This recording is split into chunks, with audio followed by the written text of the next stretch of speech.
আচ্ছা, যেহেতু মিউজিশিয়ানসরা নেই এখন, একটুখানি গেছে, এতক্ষণ হয়তো ওনারা সবার সাথে সঙ্গ দিয়েছেন, তো একটুখানি ওনাদের ব্রেক দরকার। তো এই জন্যই গানটা এখন নাকি খালি গলায় দিয়ে দেবো। হ্যাঁ, মিউজিশিয়ানস তাহলে অন্য কিছু করি, একটা ডায়লগ বলি।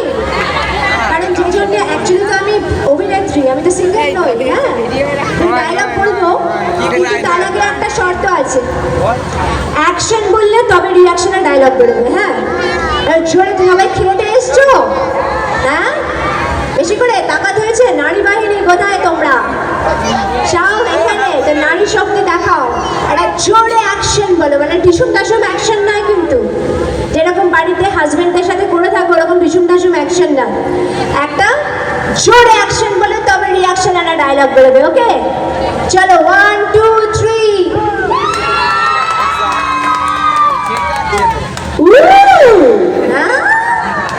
অ্যাকশনের বদলে চিৎকার। আজ এখানে অনেক বাচ্চা দেখতে পাচ্ছি, তো আমি একটা সিরিয়াল করতাম, বাচ্চাদের সিরিয়াল, স্টার জলসাজি ছিল টাপুর টুপুরের পরে। তো সেই সিরিয়ালের একটা ডায়লগ বলছি। ওকে, আসবে যখন বুঝবে কেমন ঠেলা। আমি তুষার দেশের পড়ি, ওই যে দূরে তুষার আছো, ওখানেই তো আমি থাকি। আমি যেখানে খুশি উড়ে চলে যেতে পারি, যা খুশি তাই বলতে পারি।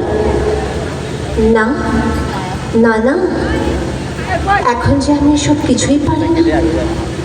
আমাকে যে যুগ যুগ ধরে আয়নার মধ্যে বন্দি করে রেখেছে ওই কটকটি রাক্ষস।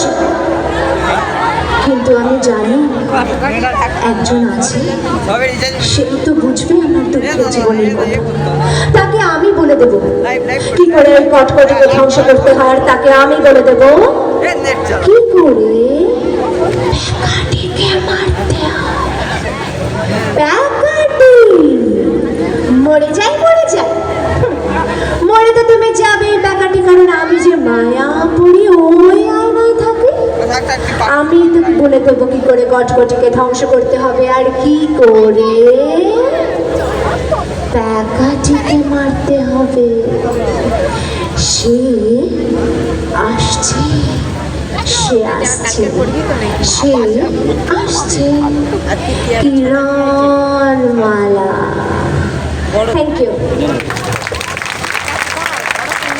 দেখতে তোমরা কিরণমালা ভালো লাগতো না? প্রথমে আমি আয়নার মধ্যে ছিলাম, কিন্তু তারপরে আমি আয়না থেকে বেরিয়ে এসেছিলাম।